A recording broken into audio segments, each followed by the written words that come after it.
गुरु प्यारी साध संगत जी, प्यार भरी राधा स्वामी जी, साध संगत जी, आज की वीडियो को पूरा जरूर देखिए। अगर वीडियो अच्छी लगती है तो वीडियो को जरूर लाइक और चैनल को सब्सक्राइब करना मत भूलिएगा।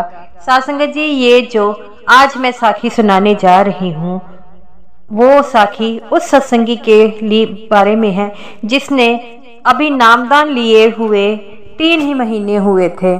और साध संगत जी, जैसा कि आपको पता है, जब हम नामदान लेते हैं तो उसके धीरे धीरे हमारा जो है नामदान के बारे में जितनी भी जानकारी होती है भजन सिमरन की, वो धीरे धीरे इकट्ठा होनी शुरू होती है।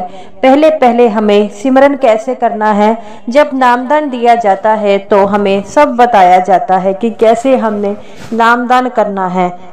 तो साध संगत जी, इसको सभी जो बताया गया था, लेकिन जब ये सिमरन पर बैठता था तो ये डर जाता था और इसको रात में सिमरन करते हैं। जैसे आपको पता है कि बाबा जी ने बताया है कि सोने से पहले जरूर सिमरन किया करो। तो साध संगत जी, ये जो सत्संगी था सोने से पहले सिमरन किया करता था और जब ये सिमरन करता था तो उसे बुरे सपने आते थे। तो साध संगत जी, जिसके कारण वह डर जाता। जिस दिन वह सिमरन नहीं करता उसको सपना नहीं आता। उसके मन में बड़ी दुविधा थी कि अब मैं इस दुविधा को कैसे पार करूं। सिमरन करना भी जरूरी है और अगर नामदान लिया है तो नाम की कमाई भी करना जरूरी है।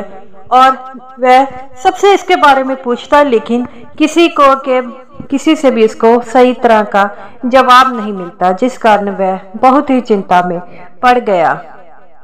तो उसने निश्चय किया कि मैं बाबा जी से मिलकर ही बाबा जी से इन सब का जो है हल पूछूंगा। और वह अपने घर वालों को कहता है कि मैंने बाबा जी से मिलना है। तो उसके जो घर वाले कहते हैं कि बाबा जी से तो मिलना ऐसा संभव नहीं है। ऐसा कर, जिस दिन बाबा जी के क्वेश्चन आंसर होते हैं तू पर्ची लगा और क्या पता तेरी किस्मत में नंबर निकल आए और तू बाबा जी से बात हो पाए। वो कहता है कि ये तो किस्मत के सहारे हो सकता है। तो उसकी माँ कहती है, चिंता मत कर, अगर तेरी किस्मत में बाबा जी से बात करनी लिखी है तो तेरी पर्ची अवश्य ही निकलेगी। तो वो कहता है, ठीक है, मैं ये भी अपना कर देख लेता हूँ। साध संगत जी, जैसा कि आपको पता है, जब पर्ची मिलती है उसके लिए हमें पहले जाना पड़ता है। तो किसी कारणवश इसकी बस जो सेवा वाली थी वो लेट हो गई और वह समय पर ना पहुंच पाया, जिसके कारण वह बड़ा निराश हो गया और निराश होकर जो एक पेड़ के नीचे बैठ गया। तभी अनाउंसमेंट हुई कि सत्संग शुरू होने वाला है। सभी सेवादार सभी को कहते हैं कि बाबा जी का सत्संग होने वाला है, सभी गेट बंद होने वाले हैं।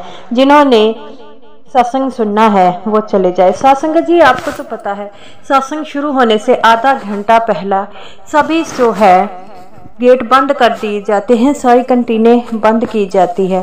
सत्संग जी, इसके मन में आया कि आज पर्ची नहीं मिली तो क्या हो गया, मैं अगली बारी ट्राई करूंगा। आज तो मैं बाबा जी का सत्संग सुनूं। और वह बाबा जी का सत्संग सुनने अंदर चला गया।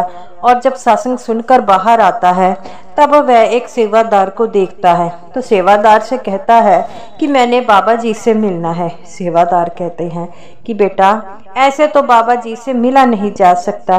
तो वो अपनी मुश्किल के बारे में बताता है। तो वो कहता है कि तेरी दुविधा जो है बहुत बड़ी है, तो मैं ऐसा करता हूँ कि सेक्रेटरी साहिब से हम बात करते हैं। अगर सेक्रेटरी साहिब इसका कोई हल निकाल सके तो हम सेक्रेटरी साहिब से जरूर पूछते हैं।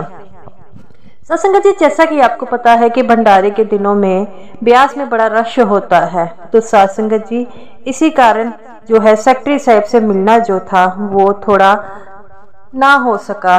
तो वो सेवादार कहता है कि ऐसा कर कि तुम शाम तक यहाँ पर रुक जाओ, तो क्या पता सेक्रेटरी साहब हमें मिल जाएं।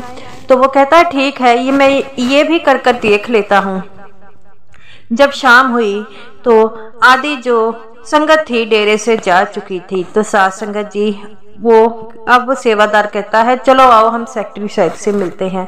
सेक्रेटरी साहब से मिले। सेक्रेटरी साहब को बोला कि हमें बाबा जी से मिलना है। सेक्रेटरी साहब कहते हैं कि बाबा जी से पहले पूछना पड़ेगा, अगर बाबा जी आपको इजाज़त देंगे मिलने के लिए तो मैं फिर आपको मिला सकता हूँ।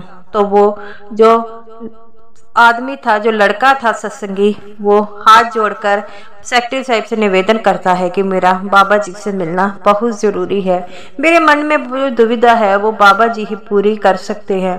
तो सेक्रेटरी साहब कहते हैं कि बेटा मैं ऐसा इसमें कुछ नहीं कर सकता, तो ऐसा करते हैं कि ये बाबा जी पर सब छोड़ देते हैं, अगर मालिक का हुक्म हुआ तो बाबा जी तुमसे ज़रूर मिलेंगे, अगर ना हुआ तो दुनिया की कोई भी ताकत आज तुम्हें बाबा जी से मिलने से नहीं मिलवा सकती।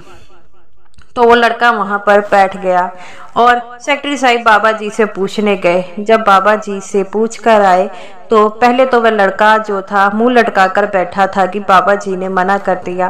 तब सेक्रेटरी साहब कहते हैं कि बाबा जी कहते हैं कि 10 मिनट में आकर मुझसे मिल लो। वह लड़का बड़ा खुश हो गया।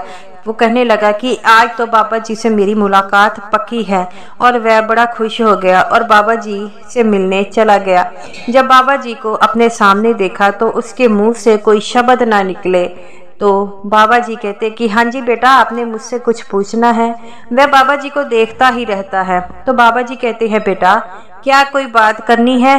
तो बाबा जी उसे हिलाते हैं। तो वो कहता है हाँ हाँ बाबा जी, मुझे आपसे कुछ पूछना है। तो बाबा जी कहते हैं कि बेटा तू कभी इस मिर्च को देखी जा रहा है? वो कहता है बाबा जी कभी आपको इतने पास से नहीं देखा, आज देखने का मौका मिला है तो जी करता है देखता ही जाऊं। बाबा जी हंसने लग पड़े हैं। बाबा जी कहते हैं बेटा मैं भी तुम्हारी तरह आम ही इंसान हूँ। वो लड़का कहता है कि बाबा जी मैं आपसे एक सवाल करना चाहता हूँ। मैंने पर्ची का था आज मेरा, लेकिन मेरी बस लेट हो गई जिसके कारण मैं सुबह पहुंच नहीं पाया।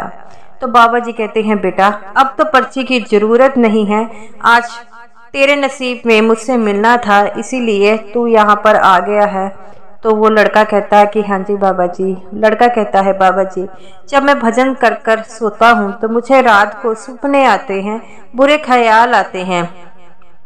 तो बाबा जी अगर मैं नहीं कर कर सोता तो मुझे कोई सपने नहीं आते। तो बाबा जी कहते हैं बेटा सबसे पहले ये सपनों का ताल्लुक हमारे सोच के साथ होता है, जैसा हम सोचते हैं तो वही हमारी सोच हम पर भारी होती है।